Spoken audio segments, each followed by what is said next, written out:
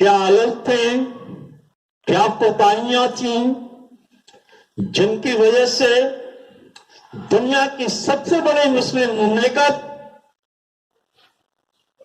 مشرک کے ہاتھوں شکست کھا جاتی ہے۔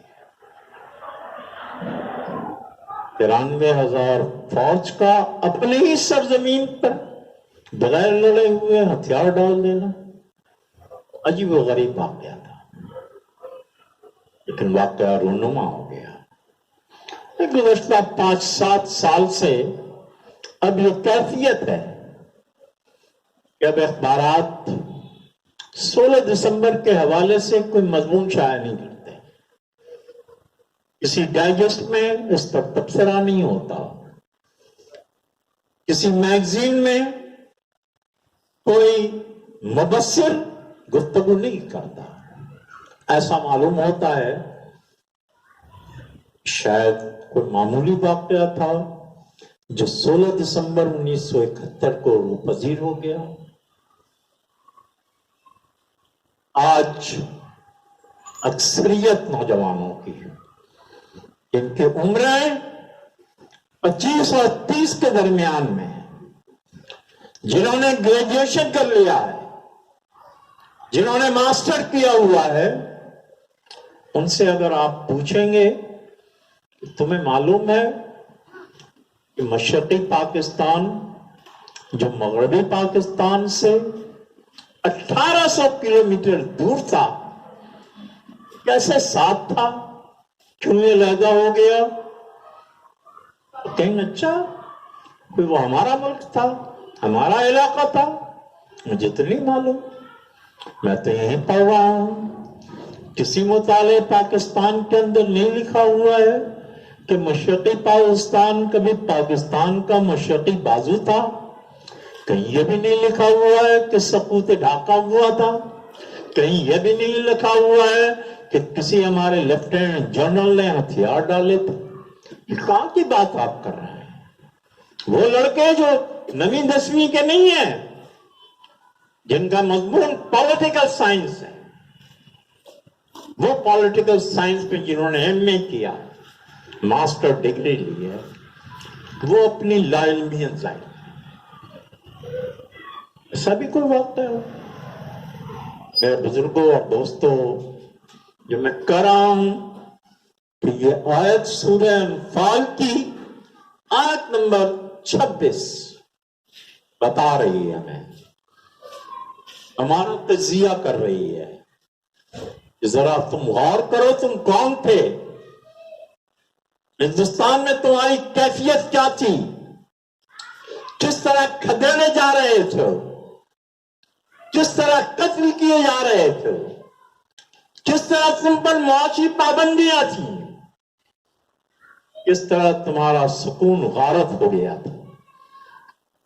اللہ تعالیٰ نے تم پر انعام کیا، اپنی رحمت نازل کی، تم کو قائد اعظم محمد علی جناح جیسا رہنما ملا، اور 40 سال کے عرصے میں جو خواب تھا علامہ اقبال کا وہ حقیقت کا روپ دھار گیا۔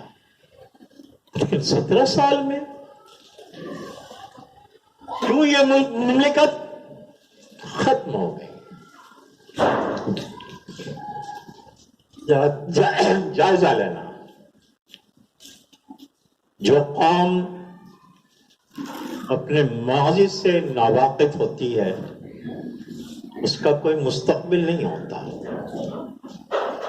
ذرا آپ 1-2 نہیں ہے، اس وقت 20 کتابیں ہیں، 20 کتابیں اپنی لکھی ہوئی بھی، غیروں کی بھی لکھی ہوئی، مشرکین کی بھی لکھی ہوئی، اور اس میں تجزیے ہیں کہ اگر یہ سقوط ہوا ہے تو کیوں ہوا ہے، اپنوں کا کیا قصور ہے، غیروں کا کیا قصور ہے۔ میرے بزرگوں اور دوستوں، 16 دسمبر 1971، میں نے کہا نا کہ دسمبر بڑا اہم ترین مہینہ، حضرت عیسیٰ علیہ السلام کی پیدائش کا بھی مہینہ، قائد اعظم کی بھی پیدائش کا مہینہ۔ اور پاکستان کے ٹوٹنے کی بنیاد رکھنے کا بھی یہ مہینہ جب 7 دسمبر 1970 میں الیکشن ہوا ہے. میرے بزرگوں اور دوستوں، آپ میں سے بہت سارے لوگ گواہی دیں گے کہ ہاں الیکشن ہوا اور مشرقی پاکستان کی ایک جماعت نے اکثریت حاصل کی. مغربی پاکستان میں ملی جلی کیفیت تھی. ماشاءاللہ کا دور تھا، کوئی سول گورنمنٹ نہیں تھی، لیکن جو جمعے کا خطبہ ہوتا ہے اور اس کے اندر ایک آیت پڑھی جاتی ہے، ان اللہ یامر بالعدل والاحسان وایتاء ذی القربى وینہی عن الفحشاء والمنکر والبغی. یہ بار بار جو ہمارے کان میں ہر جمعے کے دن یہ آیت سنائی جاتی ہے کہ ان اللہ یامر بالعدل والاحسان، اللہ تعالیٰ تمہیں حکم دیتا ہے عدل کا اور احسان کا. عدل کا مطلب ہے انصاف، صحیح صحیح انصاف، اور احسان کا مطلب یہ ہے کہ جس کا جو حق ہے اس سے بڑھ کر اس کو حق دیا جائے، یہ احسان ہے. احسان کیا کرتے ہم نے عدل ہی نہیں کیا. وہ ملک کا وہ حصہ جس کی آبادی 56% تھی، پہلے سے چلی آ رہی تھی، ہم 44% تھے. پھر بھی 54 کے اندر ان بنگالیوں نے ذرا اب نئی احسان کا رویہ اختیار کا اور کہا چلو تاریخی کر لیتے ہیں، تم مجھے 50% سمجھ لو کہ ہم 50% ہیں.